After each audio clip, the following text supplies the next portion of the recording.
ازيكم يا بنات؟ عاملين ايه؟ صلوا على النبي. هنجيب معانا كوبايه وربع من اللبن الدافي. بعد كده هننزل بمعلقه خميره كبيره ورشه سكر صغيره، وهنقلبهم كويس قوي لحد ما الخميره تدوب في اللبن والسكر يختفي تماما.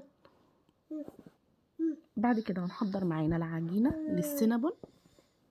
هتكون عباره عن 3 اكواب من الدقيق، 5 معالق من السمنه، رشه بيكنج باودر، يعني معلقه صغيره بيكنج باودر وربع معلقه فانيليا كده، ورشه ملح. هنحطهم كلهم في العجان. وبعد كده هنحط معانا الخميره اللي احنا كنا محضرينها، هنسيبها مده 10 دقايق تخمر، وهنحطها في العجان، وهنشغل بقى العجان لحد ما العجينه تلم معانا تمام. بعد كده هنغطيها وهنركنها في جنب. يفضل ان احنا نحطها في غرفه تكون دافيه. بعد كده هنجيب معانا 5 معالق من السكر، معلقه من الكاكاو الخام، ومعلقه نشا.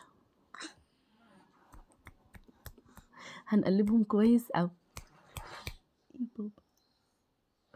بعد كده هنجيب معانا العجينه وهنفردها على الرخامه، وهنحط تحتها دقيق.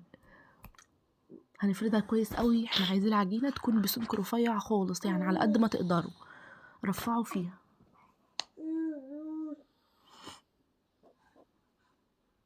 احنا عايزينها على شكل مستطيل.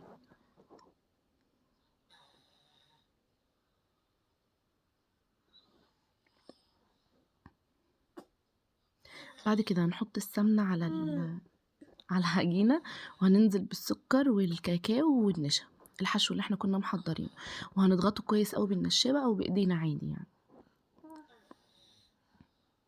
بعد كده بقى هنرول العجينه،